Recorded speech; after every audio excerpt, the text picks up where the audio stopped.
और अरे how am I looking और कैसा कुछ, तो ये सब होता है, that is very normal. But एक स्पिरिचुअल इंसान इसको बहुत जल्दी ओवरकम कर लेता है और एक नॉन स्पिरिचुअल इंसान इसको लेकर बहुत लंबा चला जाता है। हूँ कि अगर आप कोई भी काम ये सोच के कर रहे हैं कि इस काम से मेरा तो फ़ायदा हो पर मेरे साथ साथ सोसाइटी का, देश का या मेरे आसपास वालों का भी फ़ायदा हो, उनको भी हेल्प करे ये चीज़, आप स्पिरिचुअल है। तो स्पिरिचुअल होना सिर्फ एक हायर लेवल ऑफ कॉन्शियस होना है कि हम जो भी कर रहे हैं उसके बहुत असर होते हैं। वो सिर्फ मेरे से रिलेटेड नहीं होता, मेरे साथ मेरी फैमिली है, परिवार है, मेरा समाज है, मेरा देश है, मेरी एक हरकत बहुत सारी जगह अपना इफ़ेक्ट छोड़ती है। ये दिमाग में रखना, ये कॉन्शियस होना स्पिरिचुअलिटी है। आपको कुछ छोड़ने की ज़रूरत नहीं है, क्योंकि जब हम स्पिरिचुअलिटी में एक सब्जेक्ट आता है detachment, right, and I always say when people say oh I am detached with everything, और फिर मैं तो जंगल चला जाऊंगा या मैं तो आश्रम में रह, मैंने कहा आप उससे अटैच्ड हो, अब अटैचमेंट तो है ही ना आपको जी, आपने ये छोड़ के वो चुनना इज अटैचमेंट। एब्सोल्युटली, डिटैचमेंट तो जहाँ भी रहूँ मुझे कोई फ़र्क नहीं पड़ रहा, दैट इज़ डिटैचमेंट, कि मुझे जगह से फ़र्क पड़ता ही नहीं है, मैं हर चीज़ से दूर हूँ। लेकिन आप किसी चीज़ से दूर जा रहे हो, इसका मतलब ही अगर आप उसके बीच रहोगे तो वो आपको डिस्ट्रैक्ट करेगा, तो आप तो डिटैच हुए ही नहीं है, आप एक अटैचमेंट छोड़ के दूसरे अटैचमेंट की ओर जा रहे हैं। जी, so you have to understand spirituality कुछ भी छोड़ना नहीं होता है। स्पिरिचुअलिटी यहाँ से उन बंधनों को दूर करना होता है कि I will use everything, I will be a part of everything, but I won't let those things sit inside this. पर जैसे आपने कहा कि बहुत बड़ा पार्ट है स्पिरिचुअलिटी का, जहाँ आप दूसरों के बारे में सोच रहे हो, और दुनिया ऐसी है, लोग ऐसे हैं कि सब अपने बारे में सोचते हैं। पर आपको लगता है कहीं ना कहीं कि बहुत कम लोग हैं, बहुत ऐसे कम लोग बचे हैं जो पहले अपने आप से पहले दूसरों को रखेंगे। वो चेंज करना आई थिंक आपके लिए भी, आपकी जर्नी में कितना मुश्किल है, because in the end we are humans. No, I am not saying आप अपने से पहले किसी को रखिए, नेवर डू दैट। क्योंकि जब आप खुद से पहले किसी को रखते हैं, कहीं ना कहीं आप अपनी बैटरी ख़त्म कर रहे हैं, तो आप ज़्यादा समय तक काम नहीं कर पाएंगे। मुझे रिचार्ज रहना पड़ेगा ताकि मैं लोगों की हेल्प कर सकूं। एक जग में पानी होना चाहिए दूसरे ग्लासेस में पानी भरने के लिए, आप एम्प्टी जग के साथ दूसरे ग्लासेस में पानी नहीं भर सकते। So I have to be full, I have to be full of love, I have to be full of positivity, मेरे अंदर सब कुछ होना चाहिए, तभी I can give that to you, otherwise मैं आपको कुछ नहीं दे सकती।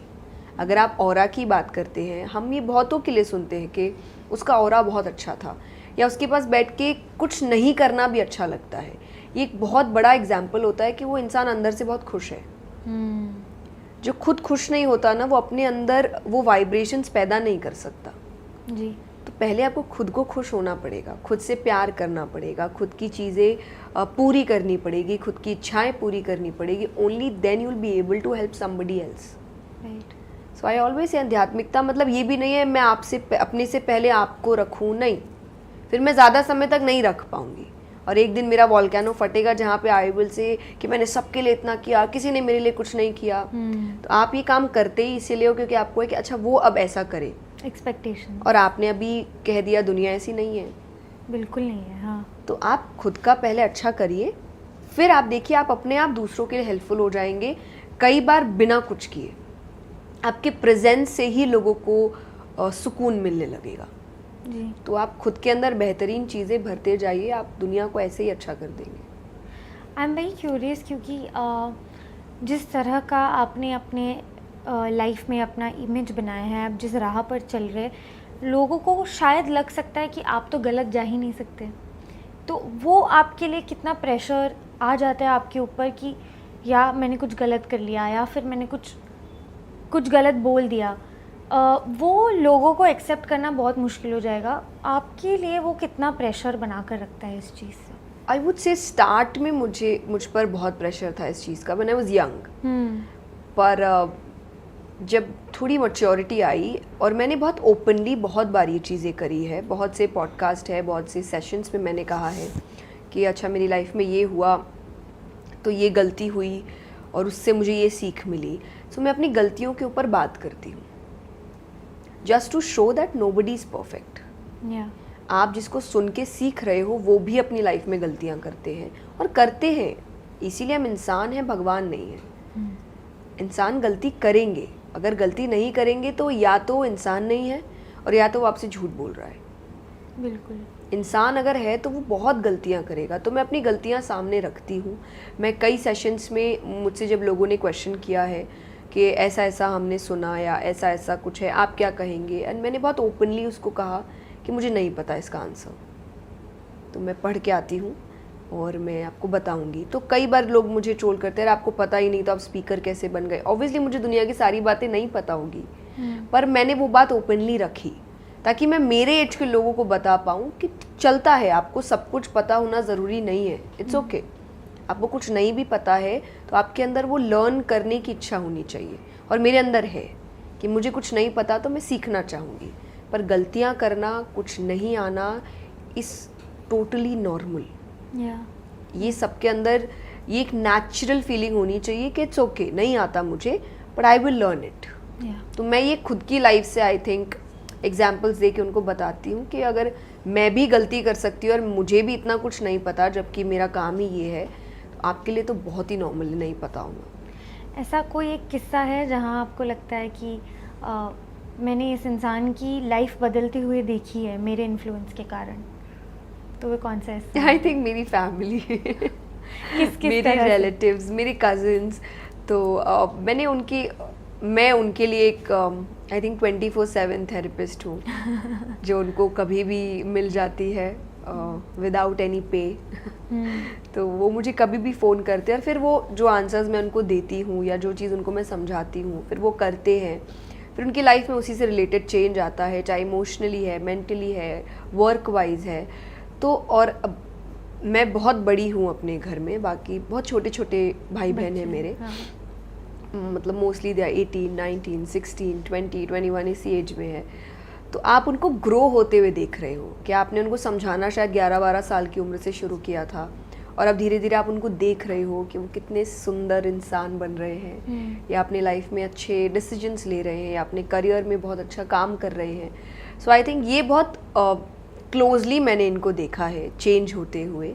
बाकी आई हैव सीन पीपल जिन्होंने मुझे आके बताया है कि हमने ये किया, फिर आपसे मिले, आपको सुना और फिर उसके बाद ये डिसीजंस लिए। तो ये आपको सुनने को मिलता है, but obviously I can watch them कि ये रियलिटी में हुआ कि नहीं। पर हाँ, मेरी फैमिली या मेरे कज़न्स, भाई बहनों को मैंने बढ़ते देखा है मेरी बातों से या मेरी एडवाइसेस से। That's so lovely. I think घर से ही वो शुरू होता है, तभी वो आगे समाज में जाता है। पर इनसिक्योरिटी, जेलसी, गुस्सा, ये सारे जो नेगेटिव इमोशंस है, आप अपने आप के अंदर कैसे उस इमोशन से डील करते हो और कैसे लोगों को बताते हो कि आप उस नेगेटिव इमोशन से कैसे डील करें? क्योंकि बहुत it's the most regular normal emotion जो एक ह्यूमन फेस करता है, बट वो इतना हावी हो जाता है एक इंसान के ऊपर। उससे पहले I just do a bit of promotion, that is कि आपने जो भी इमोशंस कहे वो सारे इमोशंस मैंने डिस्क्राइब की है अपनी किताब इट्स ओके में जाके पढ़िए, क्योंकि उसमें एग्जैक्टली मैंने इमोशंस पर ही बातें की है। सो उसमें गुस्सा, जेलसी, इनसिक्योरिटी, फ्लॉज, सारे टॉपिक्स है, अलग एक एक टॉपिक, एक चैप्टर के, ये सबके अंदर होता है और आप इसको कैसे हैंडल करोगे ये मैंने कोशिश की बहुत सुंदर तरीके से बताने में। बट मेरे लिए वही है कि आई ट्राई एक्नॉलेजिंग इट। मैं किसी भी इमोशन को सप्रेस करने में विश्वास नहीं रखती कि अगर वो आया है तो मैं कह दूँ नहीं आया या मैं उसको कर दूँ नहीं आना चाहिए। नो, आप इंसान हो, आपके अंदर आएंगे, ये नॉर्मल इमोशंस है। अगर मेरे साथ कोई कुछ गलत बात करेगा तो मुझे गुस्सा फील होगा, पर उसका रिएक्शन कैसे करना है या उसको किस प्रकार से बाहर लेकर आना है, that should be my decision.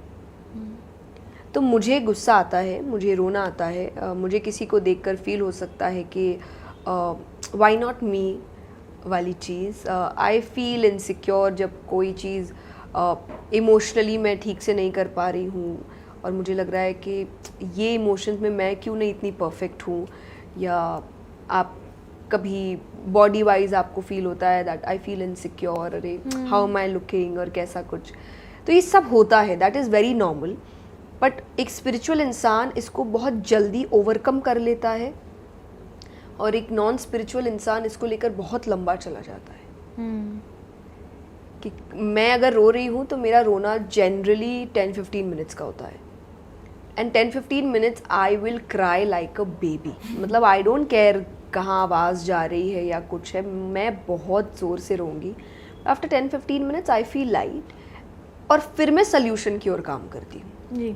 So I don't believe कि मैं उसको बहुत खींचूँ और सोल्यूशन पे काम ना करूँ, क्योंकि वो वही है कि अगर मुझे चोट लग गई इट्स बेटर कि मैं डॉक्टर को दिखाऊँ, ऑइंटमेंट लूँ और उसको ठीक करूँ. जी. जब लगी मैंने रो लिया, पर मैं चोट को लेकर बैठी रहूँ और मैं उस पर ऑइंटमेंट ना लगाऊँ, उसका ट्रीटमेंट ना करूँ और फिर मैं करूँ कि मेरी ही लाइफ में प्रॉब्लम्स क्यों हैं, हम्म. मुझे ही चोट क्यों लगी है, क्योंकि आप ठीक नहीं करा रहे जाके.